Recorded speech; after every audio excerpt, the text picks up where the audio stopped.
Ensemble, vivons le bonheur d'Algérie. Ensemble, apprécions les couleurs d'Algérie. Le soleil, les merveilles du pays, un réveil de fraîcheur et de vie. Ensemble, vivons un moment de nostalgie.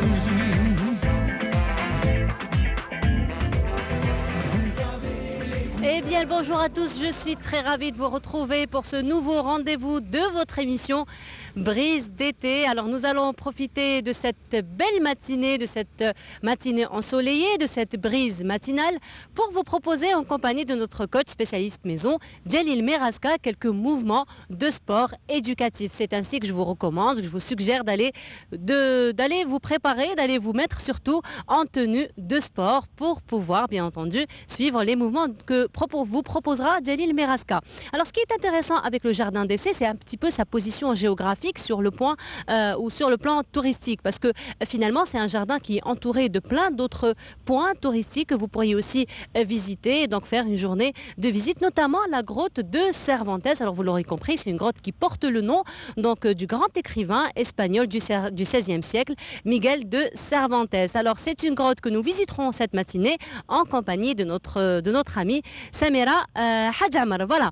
Alors, beaucoup de maisons disposent aussi de jardins. Alors, les jardins, c'est très agréable d'en avoir à la maison. Ça nous permet de faire plusieurs activités, mais surtout de se retrouver en compagnie des enfants, avec la famille aussi. Par contre, l'entretien reste un petit peu difficile pour beaucoup de familles, notamment avec les heures tardives de travail. C'est ainsi que Sami Hamoud reviendra cette matinée avec une technologie de pointe finalement qui nous permettra d'entretenir notre jardin sans faire beaucoup d'efforts, juste avoir un smartphone sur soi. Nous terminerons l'émission en musique en compagnie d'un groupe musical qui viendra nous interpréter de très belles chansons.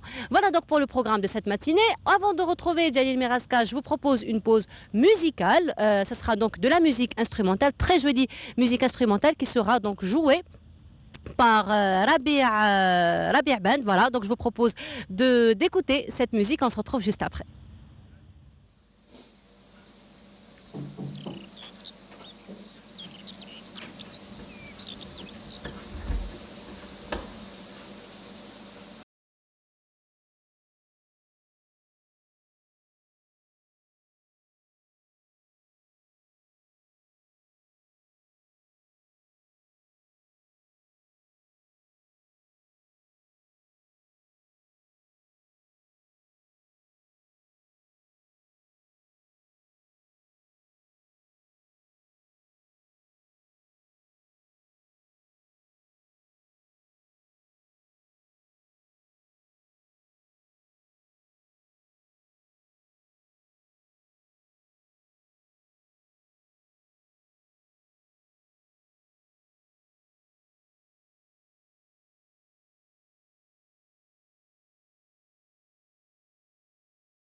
c'était une très belle musique, très rythmée, donc qui a été jouée. C'est donc une musique instrumentale qui a été jouée donc par Rabih Houtiband. Voilà. Alors j'espère que vous vous êtes déjà mis en tenue de sport puisque Djalil est déjà là. Djalil, bonjour.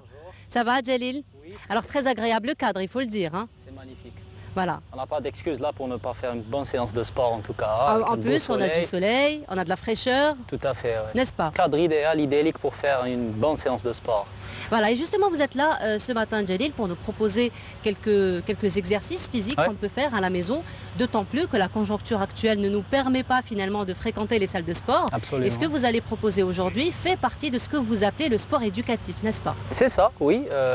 En fait, il faut dire que pendant cette période, beaucoup de personnes cherchent à s'entraîner, hein, mais ils ne trouvent pas le lieu, l'endroit. Ils disent qu'il n'y a que les salles de sport pour faire une séance de sport, par exemple, et ce n'est pas forcément le cas. Hein. Donc on peut faire du sport chez soi. Vous savez qu'avec poids du corps, on peut faire des merveilles. Hein. Juste en travaillant avec son poids du corps, on peut faire des exercices qu'on appelle de résistance, c'est-à-dire de travailler contre une certaine résistance, rien qu'avec le poids du corps. Hein. On n'a pas besoin vraiment de matériel ou de machine pour faire une séance de musculation, par exemple. Hein. Oui. Donc justement, c'est l'objectif de ce concept-là, c'est de vous montrer comment faire certains exercices avec même une certaine difficulté. C'est-à-dire qu'on peut faire pour des personnes débutantes ou intermédiaires ou même avancées.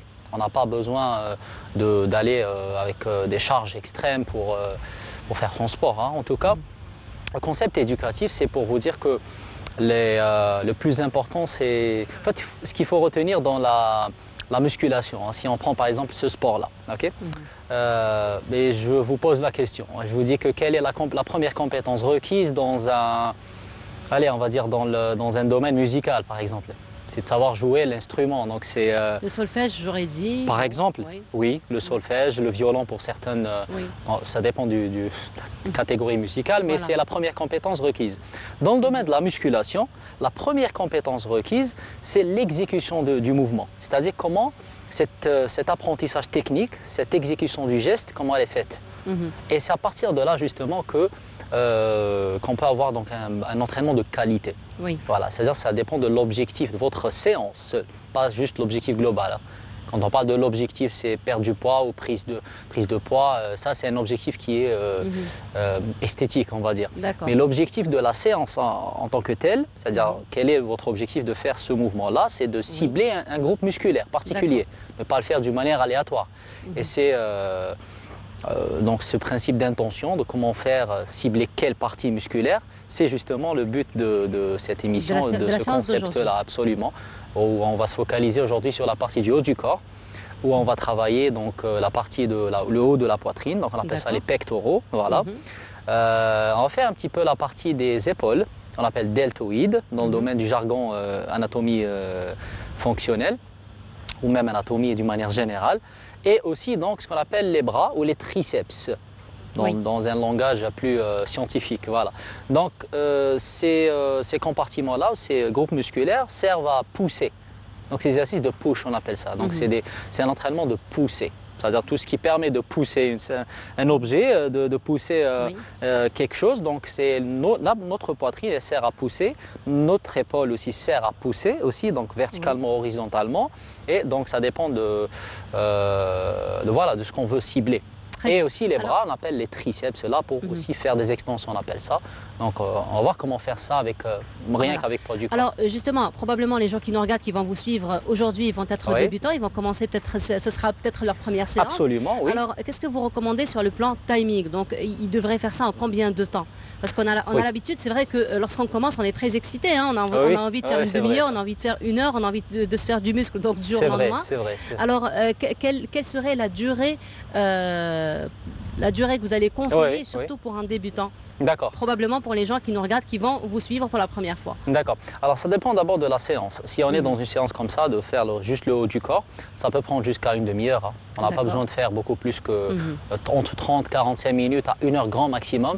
Après ça dépend du nombre de, ce qu'on appelle le nombre de répétitions, combien de fois on fait l'exercice, c'est le volume de la séance globale, hein, c'est-à-dire combien de séries d'exercices, combien de nombre de répétitions et ainsi que l'intensité de travail. Donc ça dépendra du niveau de chaque chacun. Est-ce qu'on est débutant ou intermédiaire ou est-ce qu'on a déjà de l'expérience dans le sport? Donc ça dépend de chacun. Si on prend la personne débutante, pas besoin de faire plus d'une demi-heure. On peut faire avec poids du corps juste la partie du haut du corps. Alors avant de vous inviter donc, à faire les exercices, peut-être une question par rapport au temps de repos entre chaque exercice. On devrait avoir combien de temps de repos entre chaque exercice? Alors là aussi, donc, ça dépend de l'objectif. Si on est dans un objectif de perte de poids, j'insiste, ou perte de graisse, encore plus précisément. Donc on va avoir une densité d'entraînement plus élevée, c'est-à-dire les temps de repos seront réduits. D'accord. Ils seront même très réduits parfois, hein. On dirait en moyenne 30 secondes entre chaque. 30 secondes en moyenne, voilà. Si l'objectif est plutôt la prise de poids, la prise de muscle précisément, là on a besoin des temps de repos un peu plus élevés qui peuvent s'étaler jusqu'à 1 minute. Parce que relativement la charge est plus élevée, donc on veut prendre la masse musculaire. Donc on travaille un peu plus. Mais ça reste là général, hein, c'est-à-dire le concept. Ça reste général et encore une fois, comme vous dites, toujours du cas par cas. C'est individuel. J'ai eu l'occasion de faire un stage récemment aux États-Unis et c'était justement axé sur cette biomécanique et cette. On dit biomécanique. Quand on parle de la biomécanique, c'est la biologie, la mécanique, donc comment faire le mouvement, la science du mouvement. Et dans la musculation, pour vous dire que donc il y a beaucoup d'éducation là-dessus dans le domaine de la musculation. Et c'est ce qui justement fait toute la différence quand on est dans un entraînement de qualité. On ne cherche pas juste à quantifier l'entraînement, mais aussi l'entraînement de la qualité. Voilà. Eh ben, très bien, merci pour toutes ces précisions, Djelil. Alors on va vous suivre. Là, donc, on vous invite à vous mettre en place. Votre matériel est déjà en place. Il est déjà prêt, Voilà. Donc on vous invite à nous faire dans quelques exercices. Donc vous avez encore un petit moment pour vous préparer, pour vous mettre dans contenu de sport, afin de suivre Djelil Meraska qui lui cette fois-ci va nous proposer quelques mouvements qui font faire travailler donc le haut du corps. Donc c'est à vous Djelil. On commence avec la partie du haut du corps, donc cette partie de la poitrine, hein, donc à savoir la partie ici claviculaire. Et donc on va utiliser des mouvements principalement avec poids du corps, hein, donc vous n'avez pas besoin de matériel ou quoi que ce soit. Si ce n'est pour certains exercices, et on va le voir, moi j'ai pris une paire d'haltères, après vous pouvez utiliser à la place des bouteilles d'eau, des bouteilles d'huile, voilà, vous allez trouver le moyen. Hein. Toujours trouver des alternatives et voilà. Donc pour le premier exercice, il s'agit du fameux push-up, on appelle ça communément les pompes. Voilà. C'est généralement quand on fait les pompes, on le fait d'une manière très aléatoire, c'est-à-dire on fait travailler les pompes et on touche un petit peu les muscles tels que l'épaule, un peu les bras, un petit peu la poitrine. Et c'est pas vraiment un mouvement qui fait cibler ces parties-là. Hein. Donc c'est pour ça que j'ai insisté, j'ai dit ça dépend de l'objectif de votre séance. Hein. Donc si vous faites les push-ups, faites-les pour la bonne partie. En l'occurrence, là on va parler de la poitrine. Donc on va faire les push-ups pour cette partie de la poitrine et on va passer directement à la démonstration.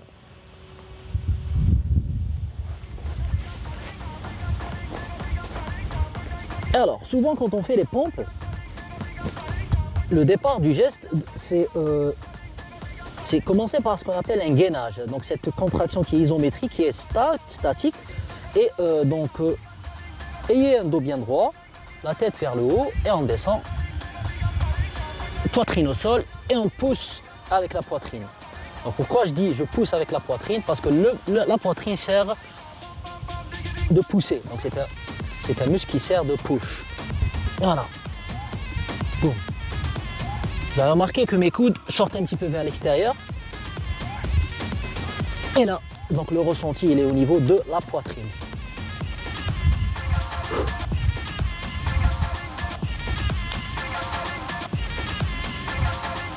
Voilà, il est important aussi de serrer ce qu'on appelle les omoplates, c'est-à-dire de descendre comme ça, de serrer les deux omoplates et de remonter vers le haut avec une extension complète.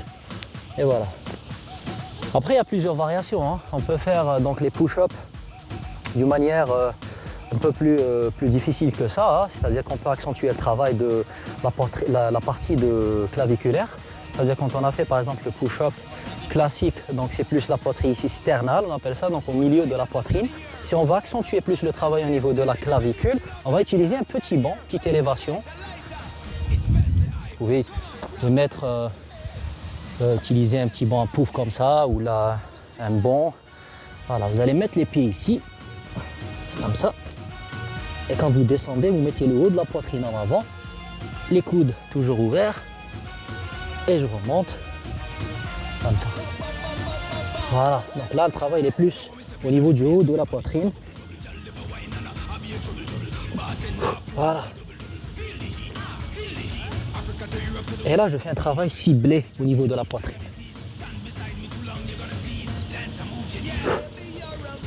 Ok.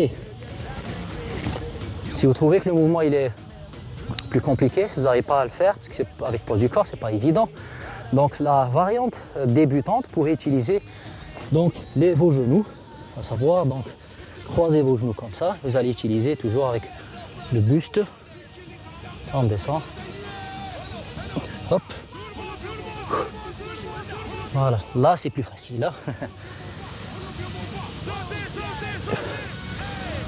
Ok, super. Et pareil donc pour la partie haut de la poitrine, c'est le même principe, on met les genoux sur le banc et on fait travailler donc de la même manière pour cibler. Pour résumer, donc la partie de la poitrine, on peut travailler les push-ups classiques. Important d'avoir les coudes vers l'intérieur, ne pas sortir les coudes souvent, donc il y a cette erreur là. Quand on descend, on fait ça, hop, et là on va avoir ce qu'on appelle des mouvements parasites, où là plusieurs muscles vont rentrer, on va dire en...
un peu plus d'intensité ou mettre un peu plus de résistance ou de charge au niveau de cette partie-là, d'accord?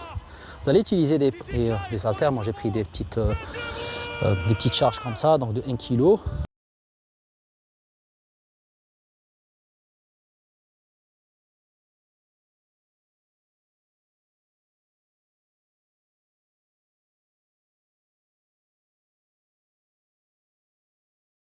Y raises, Y, élévation Y. Oup. Hop, voilà, super intense comme exercice que vous pouvez appliquer et croyez-moi que ça vaut le détour. Ok, super. Maintenant, on va passer à la partie latérale de l'épaule, c'est-à-dire cette partie-là. Et la partie latérale, généralement, elle est travaillée avec une élévation, ce qu'on appelle une élévation latérale, c'est-à-dire vous allez faire ce geste-là, une élévation latéralement. Donc, ça consiste à faire ce geste-là. C'est ça. Rien qu'avec poids du corps, vous pouvez déjà pour commencer faire juste ça et vous maintenez un petit moment en haut. Et c'est là où le mouvement est le plus dur, c'est en haut, c'est physique.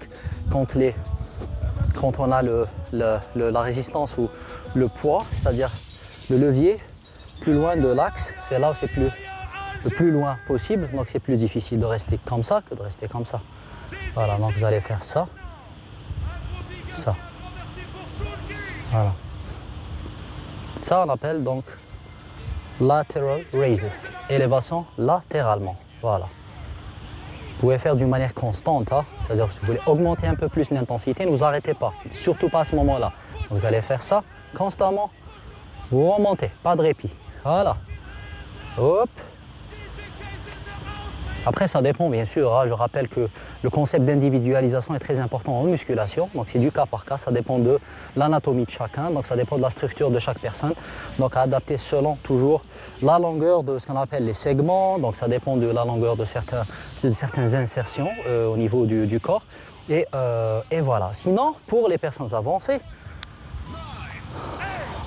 on a réservé en tout cas plusieurs niveaux d'activité. Hein. On prend toujours des petites haltères comme ça et on va faire des élévations latéralement. Voilà. Avec des petits poids, hein, vous pouvez utiliser encore une fois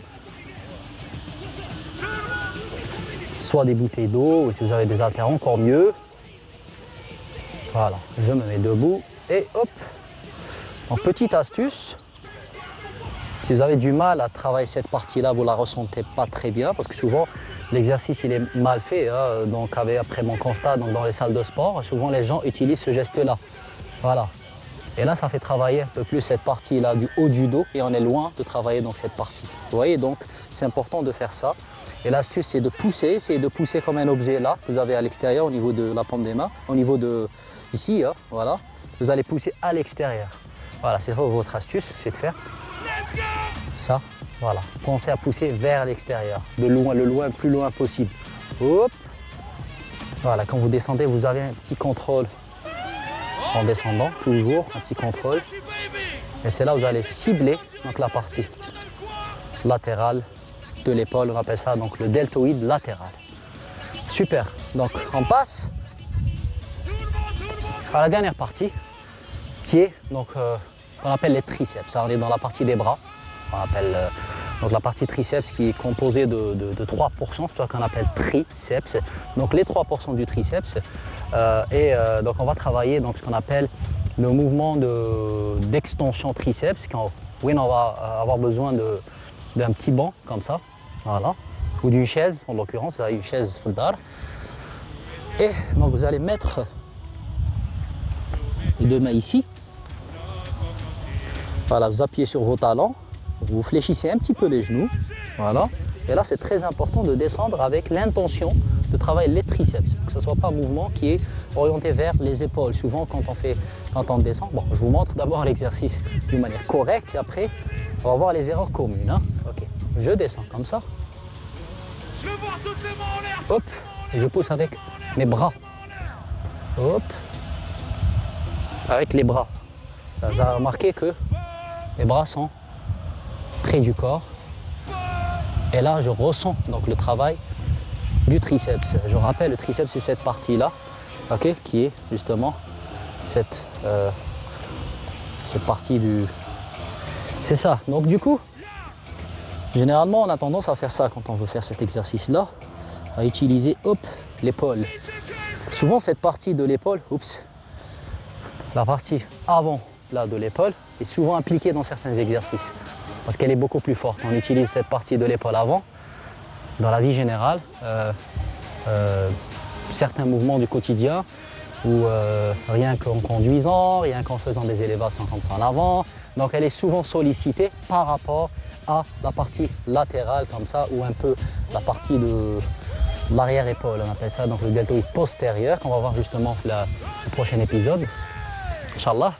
Et donc revenons au triceps. Quand on fait le mouvement du triceps, le triceps il sert aussi de pousser.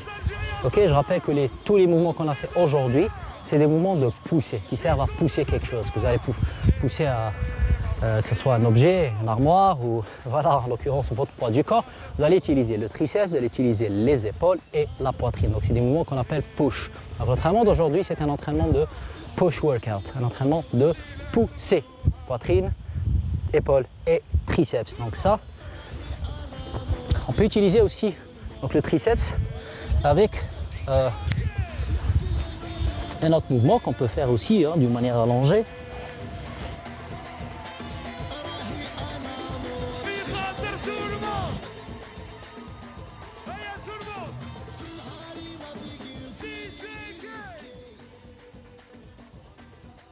Vous avez une extension de l'avant-bras et vous travaillez encore vos triceps. Voilà, encore une fois, moi j'ai une paire d'haltères, vous pouvez utiliser à la place soit des bouteilles d'eau. Et voilà, il faut être créatif.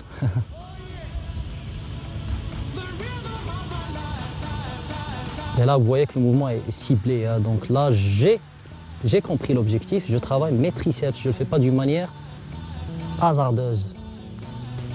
Et c'est le principe donc, de la musculation. C'est l'exécution de travail qui est primaire, qui est primordiale. Donc votre technique d'exécution est la première compétence requise dans ce sport. Et donc quantifier l'entraînement, combien de séries, combien après. Hein. Donc je peux vous donner une petite idée. On l'a dit en début d'émission. Donc vous pouvez séries par exercice, c'est-à-dire 3 séries de 10 ou 12 jusqu'à 15 répétitions selon le niveau de chacun et l'intensité de l'exercice. Et la séance peut vous prendre un max 30 minutes. Hein. Voilà, vous pouvez faire déjà 30 minutes et c'est déjà pas mal. Voilà. J'espère que les exercices vont vous servir. J'espère que vous avez compris le concept de l'individualisation, que la technique d'exécution est primordiale. Et je vous donne rendez-vous très bientôt pour le prochain épisode. Voilà, merci beaucoup Jalil, merci donc pour ces exercices que vous nous avez proposés ce matin. Voilà, donc je reviens à vous, j'espère que ces exercices vous auront servi et que vous pourriez donc vous entraîner chez vous. Voilà, alors on continue le programme de Brise d'été cette matinée. Alors, comme je le disais en début donc au sommaire de cette émission, que plusieurs maisons donc disposent de jardins. L'entretien reste quand même très difficile avec les heures donc de travail très longues. Et avec Sami Hamoud, justement, nous allons parler d'une nouvelle technologie qui a été mise au point afin d'alléger finalement l'entretien des jardins. Mais avant cela, Mariam Moussaïd, elle, s'est intéressée donc pour les passionnés encore de jardinage au matériel duquel on se sert pour faire du jardinage et pour entretenir donc ses pots de fleurs et son jardin. Je vous propose de voir ce reportage et on se retrouve juste après.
Difficulté à aménager votre jardin ou terrasse, mieux vaut faire appel à des professionnels.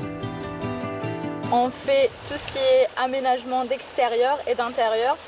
Quand on dit extérieur, c'est de l'apport de terre à la plantation, l'engazonnement, les décorations murales, les cadres végétaux, les murs végétaux, les murs d'eau, les cascades, comme celle-ci, les fontaines également.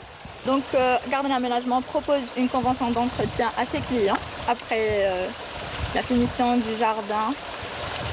Donc la convention sera signée entre les deux côtés, ce qui est tout à fait normal.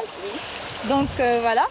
Et la convention compte 2 passages hebdomadaires en période estivale. Donc tout ce qui est tonte de gazon, irrigation des plantes, taille des buis également. Et le passage se fera 1 fois par semaine lors de la saison hivernale.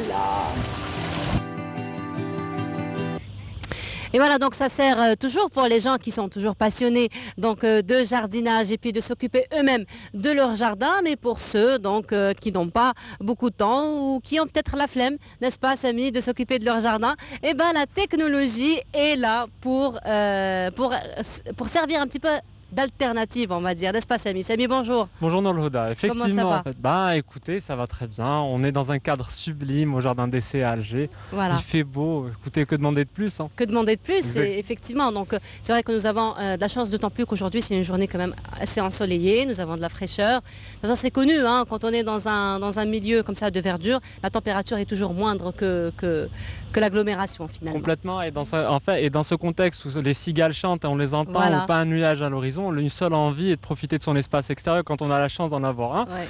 Mais voilà, d'avoir un bel espace extérieur, avoir un beau jardin ne rime pas forcément toujours avec avoir le temps de s'en occuper ou d'un C'est jardin ça. bien entretenu. Et donc aujourd'hui, nous allons en profiter pour, en fait, je vais vous présenter 4 objets connectés autour de l'univers de la jardinerie, mais surtout du farniente. Donc Oui. on va commencer sans plus tarder avec le premier objet qu'on va voir avec le premier visuel, qui est un robot tondeuse automatisé. D'accord. Donc c'est une tondeuse connectée qu'on va connecter à son smartphone, qui va scanner notre jardin et qui va tondre la pelouse à notre place. Donc là, Mhm. imaginez, vous êtes chez vous, votre pelouse est tondue. Parce qu'il n'y a rien de plus moche qu'une pelouse en fait, Effectivement. voilà, qui va dans tous les sens. Donc C'est vrai là, que ça démotive, hein, si on voit Ah, comme mais ça une complètement. pelouse qui va dans tous les sens, on n'a vraiment pas envie de sortir, on n'a vraiment pas envie de faire son barbecue, ni même mettre un tapis et s'asseoir. c'est hein, ça, mais finalement. imaginez-vous, vous avez un grand jardin ou juste un Oui. jardin modeste peut-être de 50 mètres carrés, rien que le petit carré de gazon de 40, Oui. 50 mètres carrés. Il faut aller chercher la tondeuse, il faut la branche et il faut sortir du canapé, il faut faire ci, il faut faire ça et après ne pas en profiter, passer 3 heures à le faire, ramasser les sacs de tonte. Non, là en fait on a un appareil qui le fait pour soi. Il va se déclencher à des heures qu'on programme avec son smartphone et il va s'occuper de toute la tonte du jardin. Et voilà. Et c'est juste magique, moi je trouve. C'est juste magique, oui. Donc ça nous permet finalement de venir et de s'installer et on n'a pas finalement cette corvée de prendre en charge et d'entretenir son C'est- gazon. Et en fait, vu que vous êtes en train de parler d'entretien, on va parler maintenant de l'arrosage. Parce qu'une fois Oui. que la pelouse est tondue, il faut quand même l'arroser dans dans un temps aussi estival Voilà. qu'aujourd'hui, surtout avec une canicule et des temps caniculaires qu'on a déjà passé la semaine dernière. Il faut quand même avoir un entretien assez discipliné de sa pelouse pour la voir complètement verte. Et en fait, une solution existe pour les fainéants un peu comme moi. Donc Ouais. on va le voir sur la deuxième image, c'est une solution complète qui est connectée à un cloud et qui est connectée en permanence à Internet, qui va contenir des programmes d'arrosage Oui. automatisés. Donc à ce moment-là, vous avez un appareil que vous allez mettre sur votre robinet d'eau, vous l'ouvrez, il va faire blocus, donc il va pas quand même laisser l'eau s'échapper. Oui. Et à un Voilà, il y moment a une donné, économie quand même de l'eau. exactement. Et à un moment donné, vu le programme qu'il a, parce que le programme aussi, si on le met en mode automatique, c'est un programme qui va dépendre de votre position GPS. Donc pourquoi ? Avec cette position GPS là, il va essayer la position GPS et la date, il va prévoir la course du soleil et les ensoleillements au niveau de la journée. Et il va choisir le moment le plus optimal pour arroser la pelouse pour que ne se forment pas les petites gouttelettes sur le brin d'herbe qui Oui. peut le brûler, qui fait effet loupe. Même pour réfléchir, il est nous permet automatique. finalement de ne pas Tout est réfléchir. automatique. Voilà. Et en- Vous me faites rappeler, Samy, dans ce sens. Vraiment, j'ai une grande pensée pour notre professeur à la faculté quand j'étais étudiante, donc professeur Kamal Saadou. Il nous disait, alors c'était une question existentielle. Hein, à la limite, il nous disait quelle est la chose qui a permis à l'homme d'évoluer. Alors nous, dans notre j'ai envie de dire, vision très courte, hein, alors c'était la technologie, c'était la réflexion, c'était l'intelligence. Puis lui, il était là à nous regarder. Et tout bêtement, il nous dit non.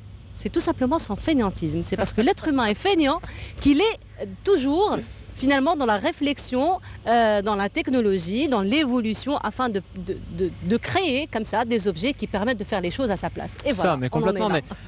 Mais imaginez il y a 10 ans, qui aurait cru qu'à partir de son canapé, la pelouse aurait été tondue. Regardez, écoutez-moi, vous êtes dans Oui. votre canapé. Là, vous êtes en train de regarder la télé, vous êtes déjà en train de nous regarder, là, normalement. Exactement. Et votre pelouse est en train d'être tondue en direct et arrosée. Arrosé. Voilà. Et en fait, à ce cocktail magique, qu'est-ce qui manque? Donc là, regardez. Votre pelouse est tondue, elle est arrosée, il fait frais dans le jardin, le crépuscule approche, qu'est-ce qui nous manque? Un bel éclairage. Ah bah oui. Voilà, un bel éclairage. Mais c'est quand même embêtant de se créer une ambiance. Oui. Parce qu'on est fainéant et connecté aujourd'hui. Donc en fait, et si je vous en parle, vous doutez que j'ai bien une solution connectée Alors à on est tout en ça. train de le voir là. Voilà, sur la troisième image, en fait, c'est des pads qui fonctionnent à l'énergie solaire, donc ils sont complètement autonomes, donc vous n'avez même pas besoin de les brancher. Aujourd'hui, la technologie LED aussi nous permet d'éclairer son jardin sans forcément se ruiner. Donc on va juste positionner les pads LED, les synchroniser avec son smartphone parce que ça fonctionne soit en Wi-Fi, soit en Bluetooth.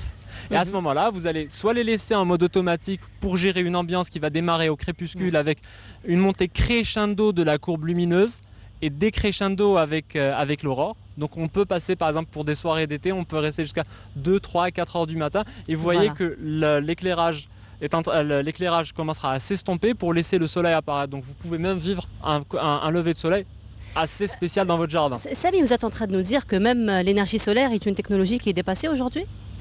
J'irai pas jusque là parce que c'est quand même une énergie renouvelable. Voilà. Mais voilà, donc on l'accompagne, on va dire. On a des solutions d'accompagnement du crépuscule jusqu'à l'aurore. Et c'est ça qui est génial. Donc là, en fait, c'est des appareils qui vont créer une certaine ambiance. Et donc là, on a tout. Regardez, le crépuscule est arrivé. Donc pelouse tondue, comme on l'a dit au début. Arrosé, il fait frais, une jolie lumière.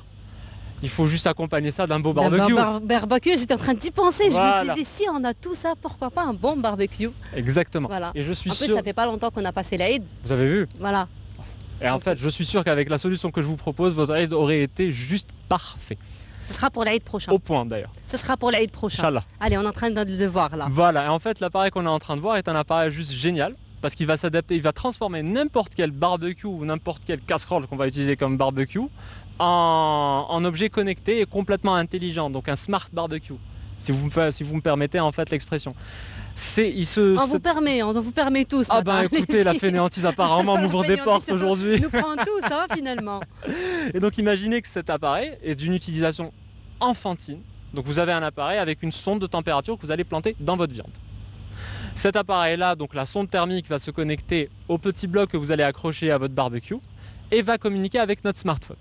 Donc sur le smartphone, on a un programme avec des programmes préétablis et prédéterminés de cuisson. Donc imaginez, vous avez une belle bavette qui est en train de cuire sur votre barbecue. Mais voilà, comme moi, amateur de viande, j'aime manger ma viande quasi bleue, voire saignante.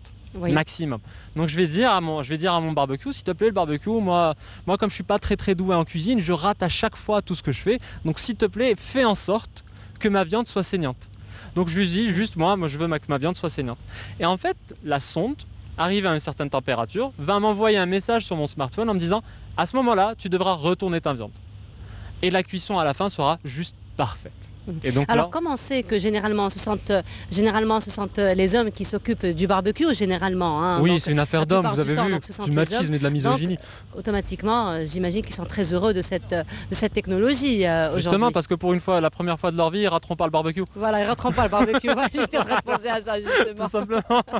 Vous savez, je suis sûr que la gente féminine nous fait juste croire qu'on est bon au barbecue. Vous êtes juste gentil. Mon père il fait bien le barbecue.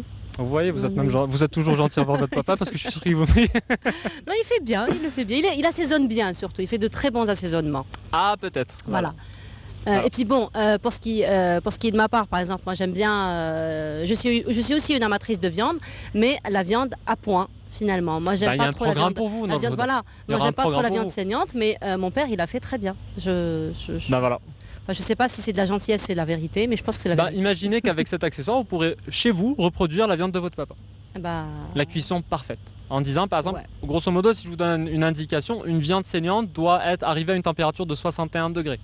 Dépasser les 61 degrés, la viande n'est plus vraiment saignante, mais on va vers une cuisson à point. Voilà. Donc voilà, c'est vraiment au degré Celsius près. C'est un appareil qui coûte pas très cher, qui doit coûter entre 5 et 10 000 dinars, pour vraiment quelque chose d'assez qu'on gardera très longtemps, qui nous permettra vraiment d'avoir une véritable valeur ajoutée à notre viande. Donc finalement, c'est une technologie qui existe ici en Algérie, donc on peut toutes les très bien avoir ces appareils. Oui, complètement. Voilà. Pardon, je vous ai coupé, mais toutes les technologies présentées aujourd'hui sont disponibles sur notre marché. Il faut chercher un peu, certes, ça ne se trouve pas à la quincaillerie du coin, mais elles sont disponibles. Elles sont disponibles, voilà. Il suffit juste de chercher peut-être un petit peu... Oui, pas vraiment en fait. Vous tapez sur un moteur de recherche, par exemple l'éclairage connecté Algérie, vous allez tomber sur notre site mercantile favori qui porte le nom d'une rivière ou d'un oued par exemple, au centre d'Alger, où vous allez trouver pas mal de choses.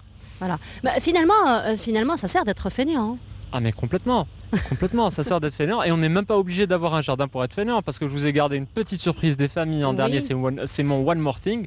Donc en fait, voilà, on a parlé des gens qui ont la chance d'avoir un jardin. Mais Oui. pour les gens comme moi qui veulent quand même avoir leurs petites plantes, mais qui sont pas doués, qui n'ont pas la main verte, mais qui ont un petit appartement, ben on va le voir sur l'image, sur les 3 images restantes. Oui. Donc on a des potagers connectés aujourd'hui. Carrément. Si vous voulez avoir votre thym ou votre ciboulette fait maison, bah, vous pouvez. C'est une technologie qui est inspirée d'une technologie de la NASA, qui est utilisée pour les missions spatiales. Donc c'est quasiment un laboratoire hydroponique, mais miniaturisé. D'accord. Donc vous allez avoir une lampe UV, donc au-dessus, qui va s'allumer et s'éteindre automatiquement en fonction des besoins de la plante. On achète des capsules comme les capsules de café Nespresso. Donc une capsule de thym, on la mettra dans le flotteur, on remplit de l'eau. Oui. Et c'est parti, vous devez arroser ça une fois par mois. La lampe UV s'allumera. Une fois par mois. Voilà, Ouais. 1 à 2 fois par mois.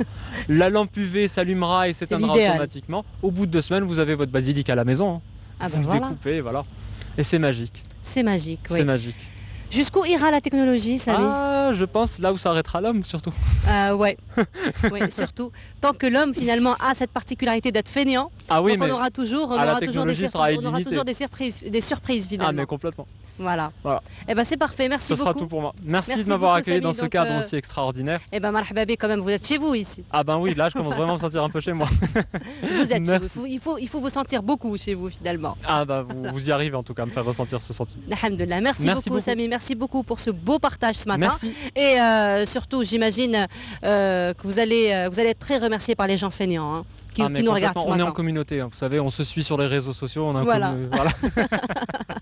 Finalement, vivement le fainéantisme. Hein. Exactement. Finalement, Voilà. pour arriver à ce genre de Exactement. technologie. Merci beaucoup, Samy, Merci donc, à vous. pour ce beau partage. On vous retrouvera donc très bientôt pour une autre technologie de pointe. encore une fois. Vraiment, et qui sera très surprenante. J'espère qu'on pourra le faire ici, mais ça sera assez surprenant. Donc restez Inch'Allah, branchés. quand Inch'Allah. même. On est là de toute façon tout le mois d'août. Super. Donc probablement on aura l'occasion d'en parler ici. Génial. Inch'Allah. Merci encore une fois. Samy, voilà, donc on continue le programme de votre émission, donc Brise d'été et la pause musicale en compagnie du groupe Day Jeroulia et on se retrouve juste après.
Et voilà, très très belle chanson donc de groupe Day, Djiroulia. Alors je le disais en début d'émission, la position géographique donc, du jardin d'essai El Hama nous permet de visiter d'autres endroits, telle la grotte de Cervantes qui surplombe justement le jardin. Donc nous allons revenir sur cette grotte et puis le personnage ou la personnalité sur laquelle, qui porte plutôt, ou la grotte porte le nom de ce personnage. Ce sera en compagnie de Samira Hadamar. Voilà.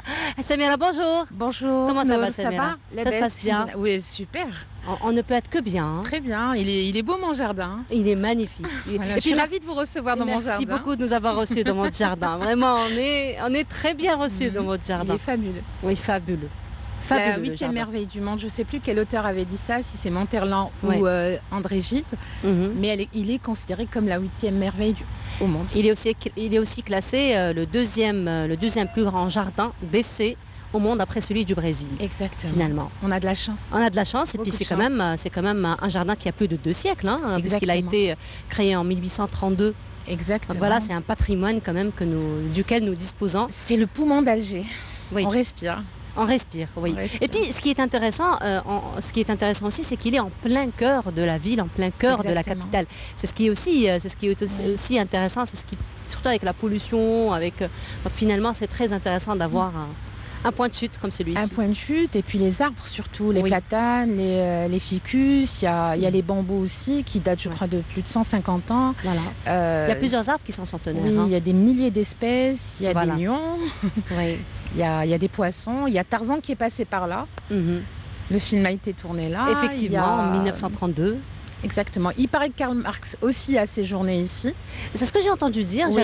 J'avais lu ça quelque Mm. part. Et puis même Jules Verne, paraît-il, il a fait un passage par le jardin C'est d'essai. un monde fou qui est passé par Bah là. voilà, On a Jules de la Verne, chance. donc quand il est passé donc par Alger, donc apparaît-il, il est passé alors que le jardin n'existait pas encore, hein, donc à Exactement. l'époque. Puisqu'à l'époque, c'était une pépinière. C'était une pépinière, voilà, Voilà. c'était une pépinière, c'était aussi un endroit de détente pour les habitants de la ville, parce que c'est quand même un Exact. jardin qui existe avant la colonisation. Hein. Et- On a toujours tendance à dire que le jardin a été créé par la Non, colonisation. il a mais été créé en 1920.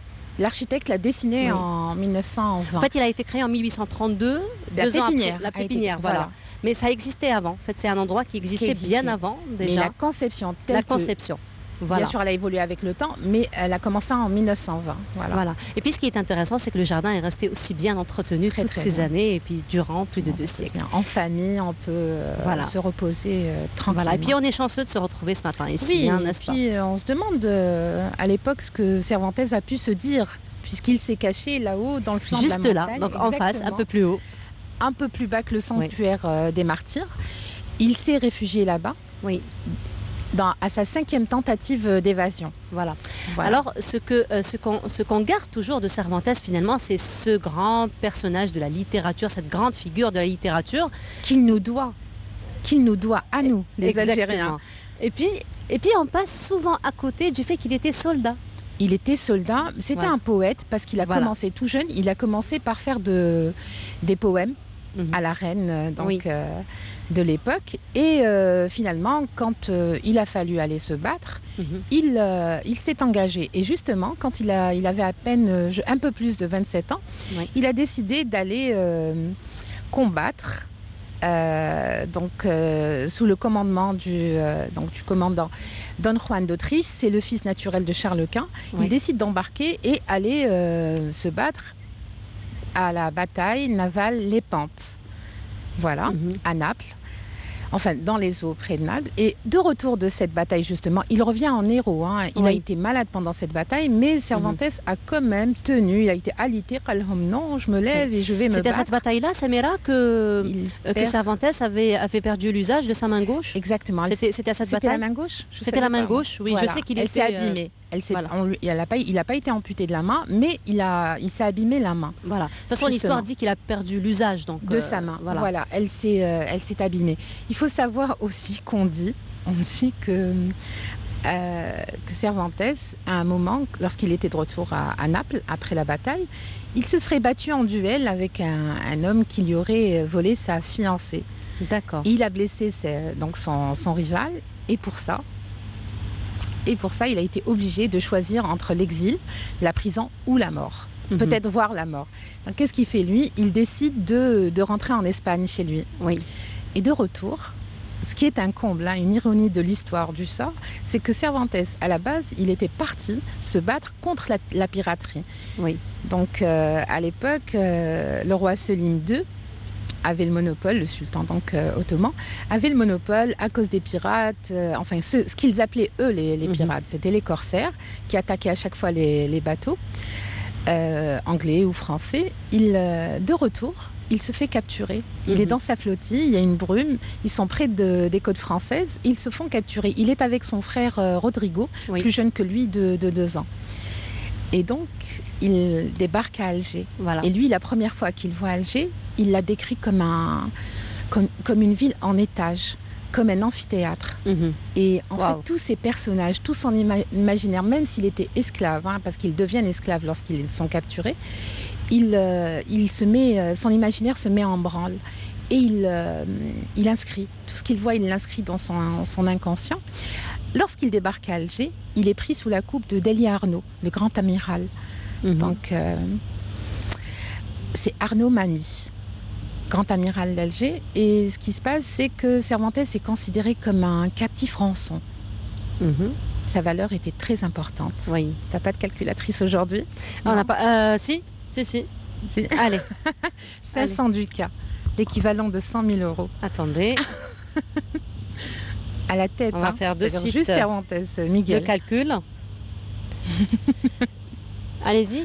100 000 euros. 100 000 euros. 500 ducats, c'est l'équivalent de 100 000 euros à l'époque. Alors 100 000 euros. 100 000 euros en dinars. Je ne sais pas. Il est à combien le taux? C'est fois 12, 13. Non, 500 500 ducats. 500. Ducats, c'est l'équivalent d'une centaine de milliers d'euros. Ça fait 50 millions d'euros. 50 millions d'euros. Non, 100 000 euros. En dinars, je ne sais pas combien ça fait. Ah, en dinars, je n'ai pas le taux de change aujourd'hui. On ne fait pas la bourse. J'ai compté en euros finalement. Donc, comme ses parents sont pauvres... Est-ce qu'il y a quelqu'un qui aurait le taux de change aujourd'hui? Non. 19,5. D'accord. Allez. Ça va faire un paquet d'argent. 19,5. On va faire le calcul. Donc là, on parle au XVIe siècle. Donc là, on est au XVIe siècle. Exact. Alors 19,5. Il était lettré. Donc, il avait beaucoup de valeur, Cervantes. Je suis concentrée. D'accord. Et donc, ce qui se passe, c'est qu'ils sont deux. N'oublie pas. Ma calculatrice ne fonctionne pas. Donc, c'était plus de... Il y a trop de zéros, finalement. Donc, c'était 1000 ducats. Pourquoi 1000 ducats? Parce qu'il y a son frère Rodrigo. Voilà. Alors, ses parents sont pauvres. Son père est médecin de compagne. Il est endetté. Il a du mal à réunir la somme. Il le fait pour 500 ducats. Qu'est-ce qu'il fait Miguel Cervantes? Il préfère laisser partir son frère. D'accord. Et lui, il restera 5 ans en captivité en Algérie.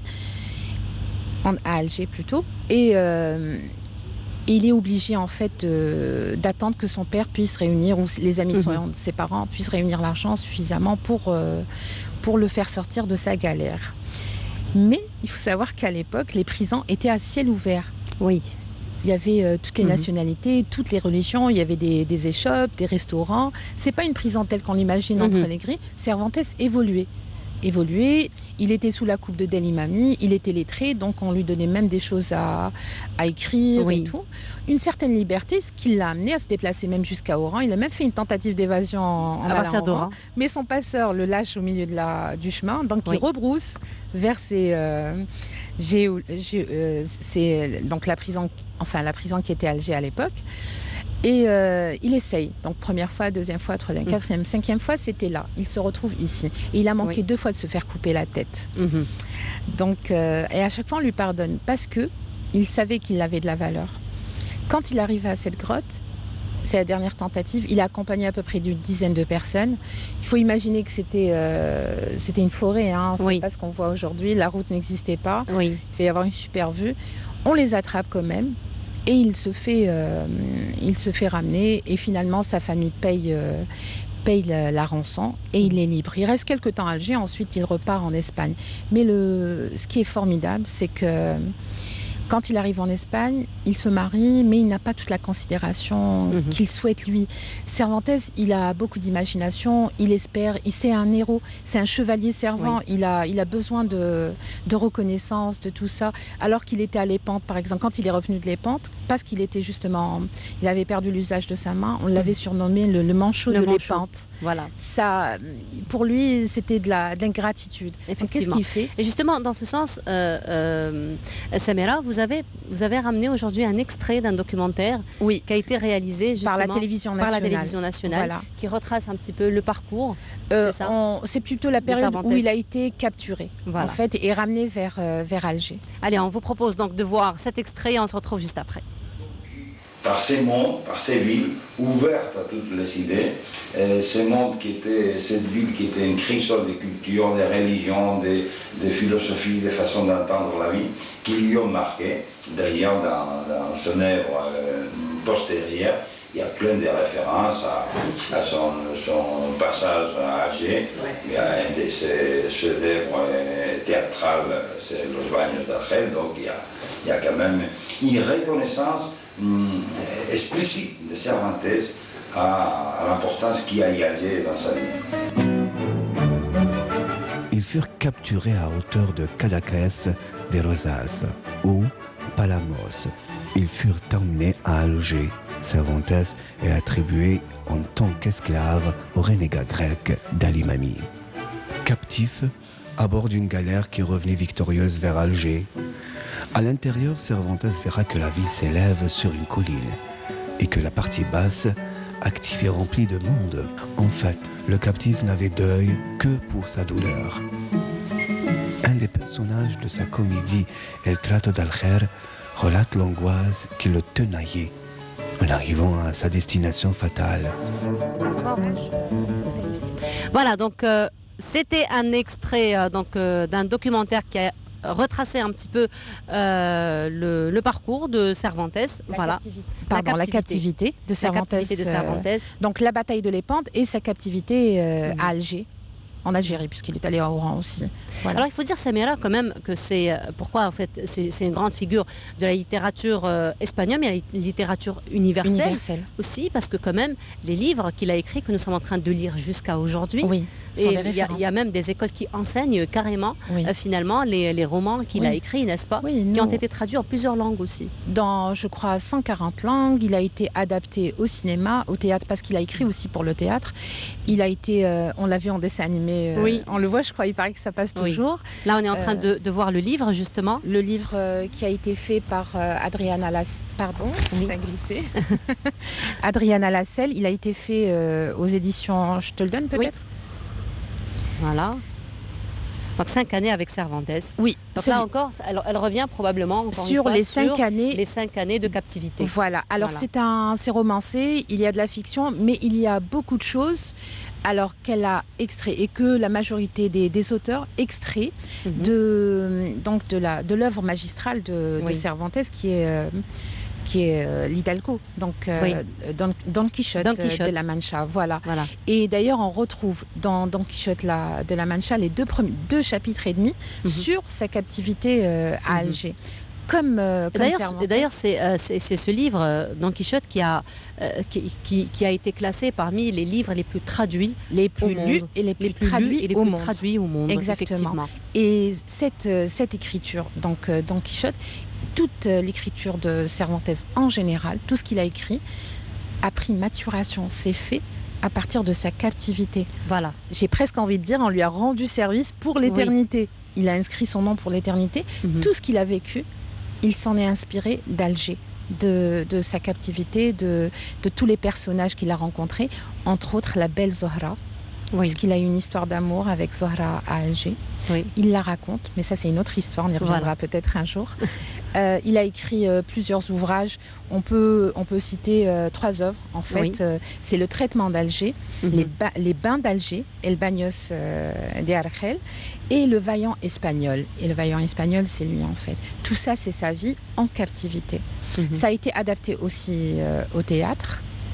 Donc il faut absolument le lire, Cervantes, parce qu'il nous raconte une époque avec beaucoup de détails, avec les ambiances, avec tout ce qu'il a pu vivre et tout ce que les gens de cette époque ont pu vivre. Voilà. Et ce qui est intéressant, c'est que la grotte existe toujours. Elle porte aujourd'hui son nom. Donc, c'est la grotte Cervantes qui se trouve un peu plus haut. Dans le flanc de la montagne, en fait. Voilà. Et elle est gérée par l'ambassade d'Espagne et l'Institut Cervantes. Ils essayent, en 2006, je sais qu'il y a eu une grande restauration. Il y a le buste qui a été placé. Il y a une écriture qui a été placée en marbre. Récemment, ça a été retiré parce qu'elle a subi donc l'usure et quelques dégâts. La grotte aussi. Donc même si elle est fermée, il y a quand même des intrusions et ça subit en fait quelques dégâts. Donc ils vont la restaurer encore. Il y a des projets à chaque fois. Et ce qui est super, c'est que l'Institut, il faut le dire, c'est l'Institut Cervantes d'Alger organise chaque année 7 haltes. Pour rendre hommage à Cervantes. Je pense que ça se passe entre mai et juin. Là, avec le Covid, je crois que tout a été remis en question. Certainement. Peut-être qu'ils le feront plus tard. Peut-être qu'ils passeront aussi par les réseaux sociaux, probablement, pour marquer au moins l'événement en attendant que il y aura ouverture peut-être après qu'ils vont confinement. repasser, mais je pense que pour la véritable visite, ça attendra un petit moment ou l'année prochaine. Et ils vont dans tous les endroits. La halte, les 7 haltes comprennent tous les endroits où Cervantes a séjourné. Voilà. Et puis, on rappelle que l'Institut espagnol à Alger porte le nom de Cervantes. Absolument. Voilà. C'est une référence dans beaucoup de pays. Cervantes est une référence. On rappelle que la langue espagnole est quand même la deuxième langue la plus parlée au monde. Et c'est grâce à lui aussi que Alger a pu se transporter sur toute la planète. Voilà, à travers ses écrits. La littérature. Il a inspiré beaucoup d'ouvrages. C'est-à-dire à partir de son histoire, ils ont raconté l'Algérie. Voilà. Et puis, il y a quelques années aussi, Cervantes, on lui a rendu hommage à travers la poste algérienne, puisqu'il y a eu un timbre qui a été émis en son effigie aussi. Et ça, c'est un grand hommage, finalement, qu'on pouvait aussi lui rendre. Qui lui a été rendu. Et c'est tout à fait naturel. Oui, c'est tout à fait naturel, effectivement. Alors, on a presque envie de dire qu'il est algérien avant d'être espagnol, puisqu'il a vécu ici. Il a vécu quelques années, puis il a écrit pour l'Algérie, il a été inspiré toute son œuvre pratiquement a été inspirée. Et Cervantes a écrit jusqu'au dernier jour de sa vie. Voilà. C'est quelqu'un qui n'a jamais arrêté d'écrire. Et il a toujours été en quête d'action héroïque. Il avait un imaginaire très fertile et c'est un héros. Oui. C'est un héros et puis il a marqué quand même son nom d'un encre indélébile, parce qu'aujourd'hui, 5 siècles plus tard, on en parle toujours et on le lit toujours. On le lit toujours. Voilà. Effectivement. Donc, on pourrait rajouter qu'il faut la visiter, qu'il faut l'entretenir. Surtout. Elle est au centre d'Alger, elle n'est pas loin du jardin El Hamma. Et donc elle est dans la commune de Belouizdad. Dans la commune de Belouizdad, exactement. Voilà. Donc elle est toute petite. On a du mal à imaginer comment 10 personnes ont pu y accéder, mais ça se faisait, ça s'est fait. Ça s'est fait pendant quelques années quand même, pendant 4 à 5 ans. Ça s'est fait quand même pendant 4 à 5 ans. Exactement. Voilà. Et ça a même inspiré. Ça a même inspiré, voilà, à voir les écrits que nous avons aujourd'hui. Samira, merci beaucoup. Merci beaucoup, Nour. Merci donc beaucoup pour ce beau partage, ce beau voyage, et surtout, et puis revenir quand même sur une personnalité emblématique aussi, il faut le dire, voilà, et puis qui a marqué de son nom toutes ces années. L'histoire, la littérature l'histoire aussi. Et juste au moment où il a été capturé, il avait 27 ans. Voilà. Donc il était jeune quand même. Il était jeune. Il était jeune. Très bien.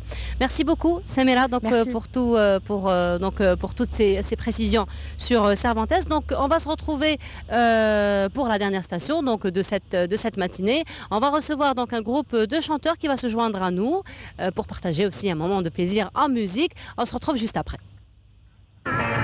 Et voilà, donc nous étions en compagnie d'une légende de la musique. Il s'agissait bien entendu du groupe Beatles. Et là, j'ai le plaisir de vous présenter un autre groupe. Alors cette fois-ci, c'est un groupe qui a fait le déplacement pour nous à partir de la wilaya de Djelfa, même en ces temps de chaleur. Donc ils nous ont fait le plaisir de nous honorer de leur présence ce matin dans notre plateau. Il s'agit donc du groupe Gourbi Blues qui est ce matin représenté par Mouloud. Mouloud, Balkhair, marhaba bik.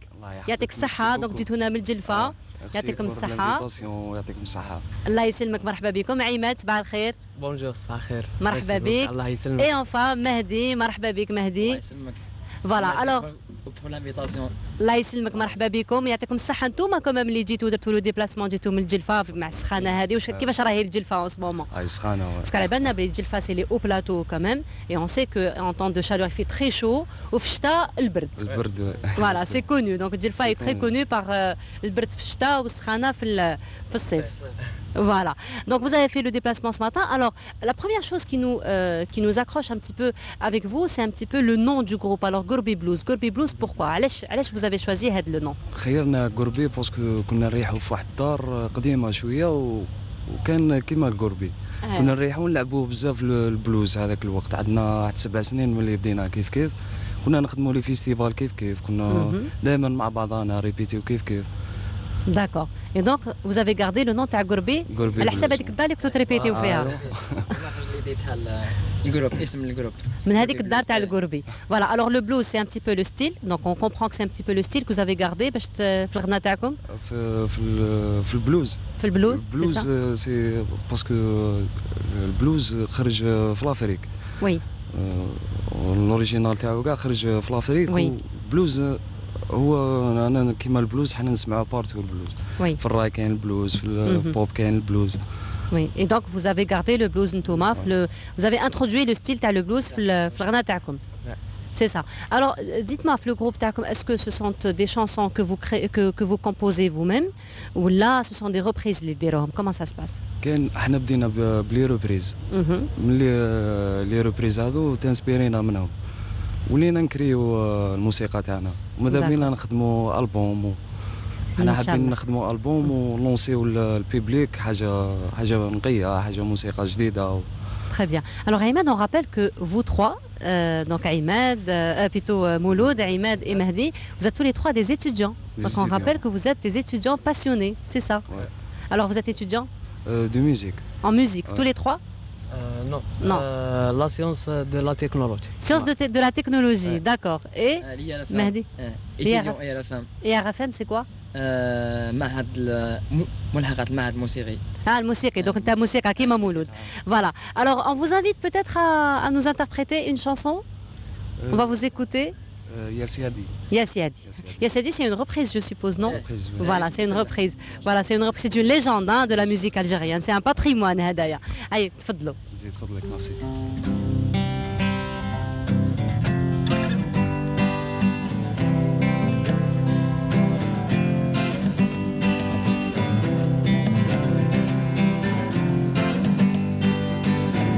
أسيادي نبداكم بالسلام كانت شيام القلوب ضراوية والخير مدف سوق مليان الناس بالظرافة تخدم وتنال يا سيدي والناس تخدم وتنال ساكنة بسجون جيك والعيون تسيد ناس بعقول موسيقى والهوى والساقي زاهي كريف قصور موسيقى والهوى والساقي زاهي يا سيدي القلوب سلمات تبسم الغرام دارت العوال تغيرت الحوال جعل مجرات يخرب ما خلى سحارة وجبل أشهد اللي صار شي مكتوب ولا متعمد عندك شي قزار سجنون وشيطان أشهد اللي صار شي مكتوب ولا متعمد عندك شي قزار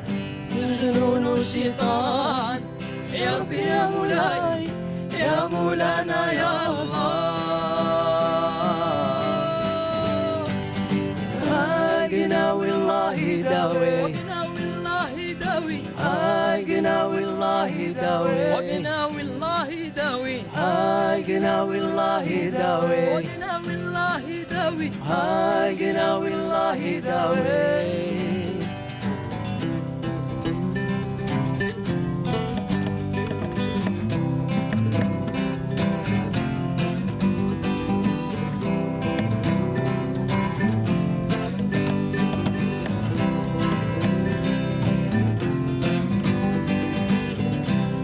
جماعة وزدرت 1000 ليلة ونهار السوق فرغان الناس تقاتل غير بالبصار أشهد اللي صار شي مكتوب ولا متعمد من عندك شي قزار سجنون وشيطان عاش هذا اللي صار شي مكتوب ولا متعمد من عندك شي قزار سجنون وشيطان يا ربي يا مولاي يا مولانا يا الله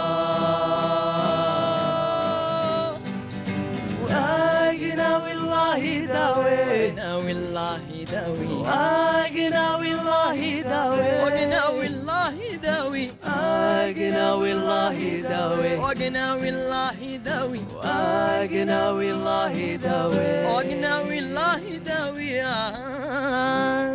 Bravo, vraiment bravo, bravo, magnifique. Il y a tous les techniciens là, les collègues qui vous font comme ça, qui vous font le pouce que c'est vraiment super, vraiment Yaté comme ça.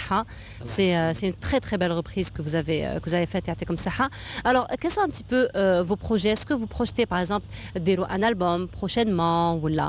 معولين رانا عندنا واحد العام وحنا حابين نديروا البوم برك ماذا بينا نكريو حاجه نخلوها في بلادنا حاجه مليحه البوم هذا واش نقول لكم. D'accord. Mais sinon, en attendant de faire vos albums, vous nous avez dit tout à l'heure que vous participez à des festivals, vous participez à des fêtes. Alors, احكيوا لنا شويه على هذه les participations اللي راكم ديروا فيهم. بارتيسيباسيون هذو يعيطوا لنا ناس بيبليك يكون بيبليك باغ اكزومبل يكونوا كاع قاعدين حنا كي نجيو نوضوهم كاع يكون ناس امبيونس. Oui. Donc vous faiت des festivals, c'est ça؟ فيستيفال وشو من فيستيفال اللي شاركتوا فيه؟ لي بروفيسيونيل اللي خدمنا فيه هو تاع ولاد نايل اللي في الجلفه. نورمالمون ايماد نسيت الماناجر شنو راح نقول عليه مش مشكل. خدمنا هذا شغل اسبوع كما حنا نقولوا سمانه. داكور. سمانه هذا شغل خدمنا فيه كما نقولوا شغل عفايس تراديسيونال تاع الجلفه. الغناء اسمها الرقص تاعهم ذاك تراديسيونال تاع الجلفه. داكور. تراديسيونال ولاد نايل دونك معروفين. Voilà, ولاد نايل تاع لي بلاطو تاع الجلفه. Donc الجلفه c'est vraiment la région. Mais sinon vous participez à des animations تاني avec des hôtels peut-être avec alors ça se passe comment? لي زوتيل كي تكون قال حفله ولا يعيطوا لنا نجوا نانيميو نلعبوا موسيقى. موسيقى اللي نلعبوا قال على حسب انا كي ندخل قال لاسان نشوف الناس واش تحب تسمع واش يحبوا يسمعوا. وين نلقى الناس قال واحد يحب يسمع البلوز واحد بروالي واحد شعبي نخدم لي ستيل هذوك. حنايا درك رانا حابين نسمعوا حاجه تاع ولاد نايل. حاجه تاع ولادنا بصح ما جبناش البندير. مقبل نحكيو على البندير كنا جبناه. سي فري كو هي ولاد نايل معروفه بوكو بلوس بالبندير. سي فري كو لا ميوزيك تراديسيونيل elle c'est vrai que les instruments هذوما sont des instruments modernes alors que ولاد نايل c'est quand même de la tradition qui est en tradition ancestrale. بصح peut-être vous pouvez nous interpréter حاجه تاع ولاد نايل peut-être.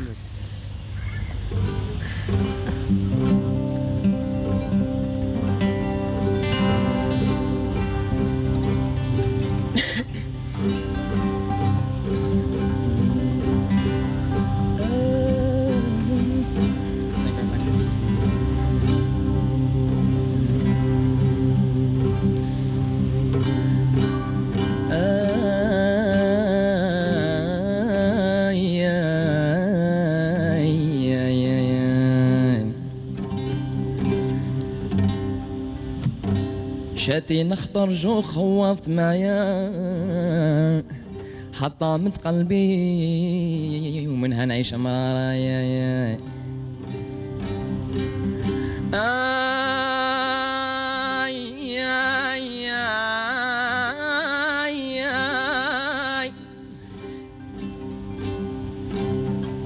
شاتي نخطر جو خوضت معايا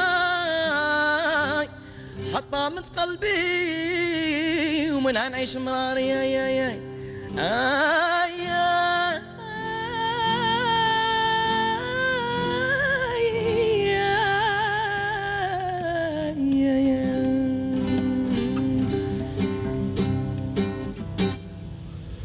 وقادر يا قادر والشيخ عبد القادر ورجال الحضرة يا مريض ماني قادر داويني نبرة. قادر يا قادر والشيخ عبد القادر ورجال الحضرة يا مريض ماني قادر داويني نبراي نايل يا نايل والشيخ سيدي نايل والرجال الجلفة يا مريض ماني قادر داويني نبراي.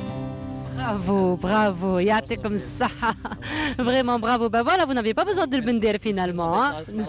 لا شونسون برك هذه لا شونسون تاع مدني فارس. D'accord. بن حاج هذا شغل عمي ولا شونسون كاتبها جدي.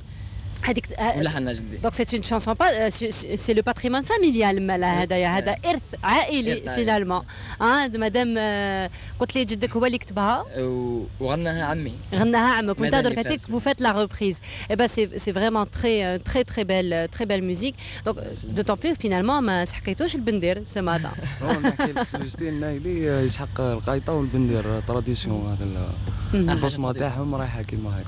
Voilà, en tout cas c'est une très belle interprétation. Yatekom Saha, vraiment merci beaucoup. Alors probablement on va parler un petit peu des projets Tawakum. Qu'est-ce que vous comptez faire? Donc maintenant que vous êtes un groupe, que Nas Bdaw يعرفوكم donc surtout que في المنطقة تاعكم في المنطقة تاع الجلفة تاع ولاد نايف donc بداو يعرفوكم et surtout qui vous appellent.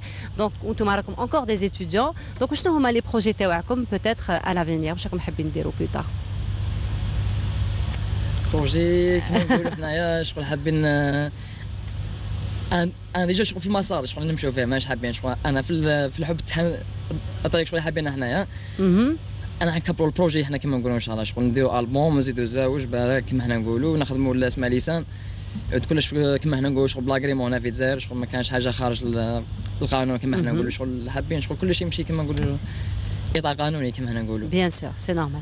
مولود حبيت واش حبيت انا نلحق ميساج الناس اللي تحب تسمع موسيقى لحق لهم باللي الالبوم هذا اللي رانا وجدناه واجد وكلش كي يخرج راح يعجبهم ياسر راح تكون موسيقى جديده. C'est sûr parce que vraiment on a vu de Carrère un petit exemple donc on a eu juste petite interprétation c'est vraiment magnifique.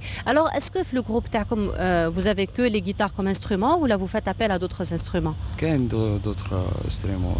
donc ما راكمش غير نتوما في الجروب تاعكم il est plus grand كبير على هكذا الجروب تاعكم. احنا 7 نتوما في 7 d'accord donc il y a d'autres instruments.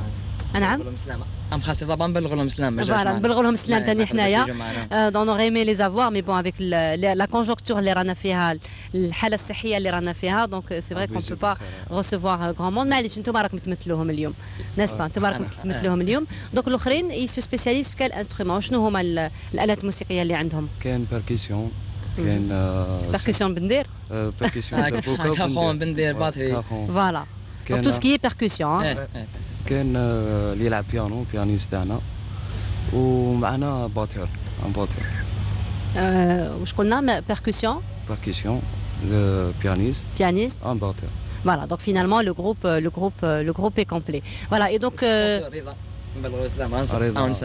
le chanteur معنا ثاني فوكاليست d'accord le chanteur معكم voilà très bien et donc ce que je voulais vous demander j'ai perdu mon idée راحت لي la question mais ce que je voulais vous demander donc j'ai perdu ma question. Je suis tellement finalement prise par les chansons. Allez, vous savez ce qu'on va faire? Je vais vous inviter encore une fois à nous interpréter une chanson. Je me rappellerai entre-temps de ma question. Donc probablement vous allez nous interpréter autre chose. Voilà, je me suis rappelé de ma question. Allez, je fais la question. Alors, ce que je voulais savoir par rapport aux paroles donc, que vous écrivez. Je connais le parolier تاعكم généralement parce que قلتوا لي بلي ديروا دي ريبريز بصح ديروا نتوما لي كومبوزيسيون تاعكم دونك شكون هو لو باروليي تاعكم اسكو معاكم انا وعماد انت وعماد داكور الوغ عماد ما سمعناهش اليوم تسمعوني بصح كوفر نغني لكم كوفر مع مايكل جاكسون D'accord. Alors peut-être une interprétation parce que احنا مازال ماهمش واجدين كاملين. D'accord. Donc vous vous entraînez beaucoup plus par rapport à Michael Jackson. Donc pour revenir alors probablement on vous invitera à nous interpréter quelque chose de Michael Jackson mais entre-temps je voudrais revenir encore une fois à vos paroles. Vous écrivez sur quoi? شنو هما المواضيع اللي تكتبوا عليها le plus? الحب الحب. Voilà. Il n'y a pas plus beau que la vie. Il n'y a pas plus beau dans la vie, hein, mis à part l'amour, finalement. Il n'y a pas plus beau dans la vie, effectivement. Imad, vous allez nous interpréter quelque chose de Michael Jackson, vous, donc, les trappes Michael Jackson? The way you make me feel. تفضل. سي صدقك.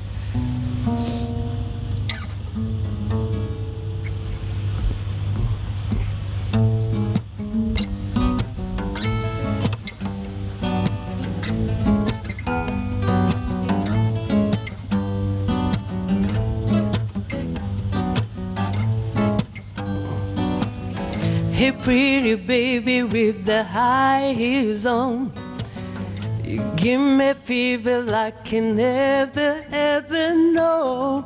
You're just a product of loveliness. I like the groove of your walk, your talk, your dress. I feel fever from eyes around. I pick you up in my car, we paint the town. Just kiss me, baby, and tell me twice. 'Cause you're the one for me, way you make me feel. You really turn me on. You knock me off my feet now, baby. My lonely days are gone. The way you make me feel, you really turn me on. You knock me off my feet now, baby. My lonely days are gone.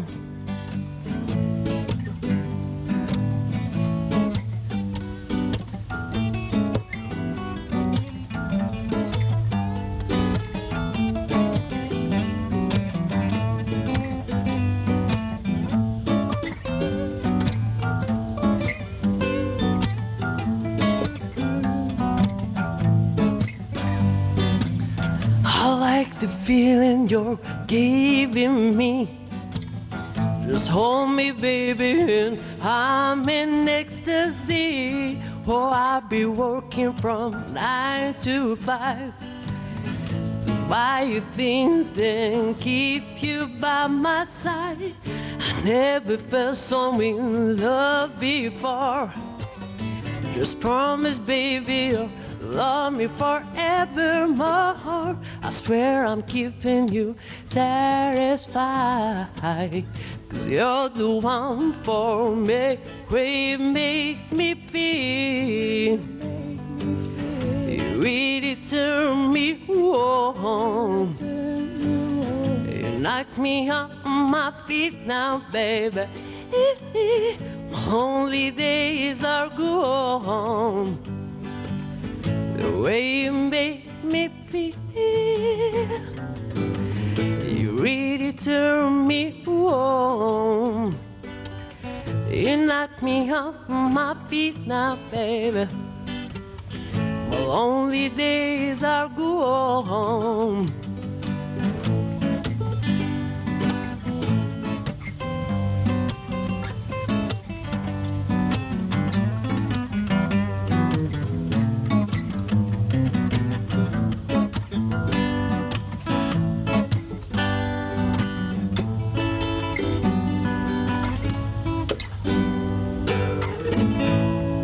Waouh, waouh, waouh. يعطيك الصحة. Vraiment on est impressionné. Vraiment on est vraiment impressionné. كنت رايح تروح بلا ما تغني لنا مايكل جاكسون زعما؟ نو. كنت رايح تروح بلا بها؟ لا لا. ما نخلوكش تروح بلا بها. Bien sûr. Ça c'est sûr. En tout cas c'est magnifique vraiment يعطيكم الصحة. Alors c'est quand même une très belle interprétation, très belle reprise اللي درتوها. Vous pensez pas parce que là ce que j'ai compris donc راكم حبيت تقعدوا un petit peu في le traditionnel, تقعدوا في les reprises تاع tout ce qui est patrimoine, mais vous pensez pas quand même vous ouvrir sur le monde parce que là l'interprétation elle est magnifique. Alors le projet تاعكم vous pensez pas introduire l'album تاعكم peut-être هكذايا des chansons occidentales نتوما peut-être تخدموا على des chansons occidentales نديروا فارياسيون بين لي ستيل في شونسون واحده نديروا باغ اكزومبل 2 ستيل ولا 3 ستيل هكا. Voilà, très bien. Parce que franchement, l'interprétation, elle est magnifique. C'est dommage, les gens ne profitent de de cette quand même interprétation aussi belle. يعطيكم الصحة اللي جيتونا اليوم صباح. Donc je rappelle جيتونا من الجلفة. Donc vous avez fait le déplacement pour l'émission. Merci beaucoup. يعطيكم الصحة. Je vous souhaite beaucoup de réussite. Inch'Allah يا ربي تنجحوا بزاف في le domaine تاعكم. Et puis vous allez plus loin. Inch'Allah on vous recevra une fois que vous aurez votre album. Pourquoi pas? Inch'Allah. Donc je rappelle étaient parmi nous donc Mouloud, Ahmed et Mehdi. Donc il s'agit donc eux avec 4 autres amis à eux. Donc ils forment le groupe Gourbi Blues. Voilà. Donc merci beaucoup encore une fois d'avoir été parmi nous. Alors on arrive à la fin de notre émission. Merci beaucoup de nous avoir suivis. C'est toujours un plaisir donc de vous accompagner en ces matinées ensoleillées ici à partir de ce cadre très agréable qui n'est autre que le Jardin d'Essai. Je vous donne rendez-vous très bientôt dans votre rendez-vous, dans votre émission Brise d'été. Et on se quitte donc avec une belle interprétation encore une fois de Gourbi Blues. Allez, au revoir, à très bientôt.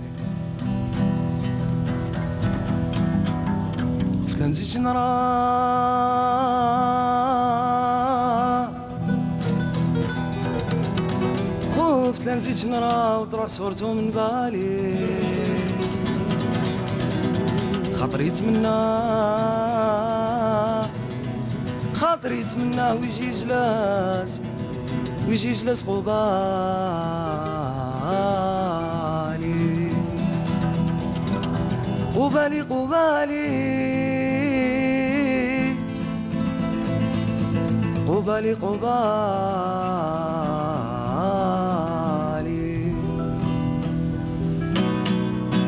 يا بابور اللوح درت لي جمرة فوق الروح يا بابور اللوح درت لي جمرة فوق الروح وقلبي مجروح ديت لي الغزالة البعيد وقلبي مجروح ديت لي الغزالة البعيد يا بابور النار حرمتني ما نكحلات الجفار يا بابور النار حرمتني ما نكحلات الجفار يا الزين المسرار يا الزين المسرار يا الزين المسرار راهي ناري تشعل وتزيد يا الزين المسرار راهي ناري تشعل وتزيد قولوا يا بابور اللوح درت لي جمرة فوق الروح يا بابور اللوح درت لي جمرة فوق الروح وقلبي مجروح ديت لي الغزالة البعيد وقلبي مجروح ديت لي الغزالة البعيد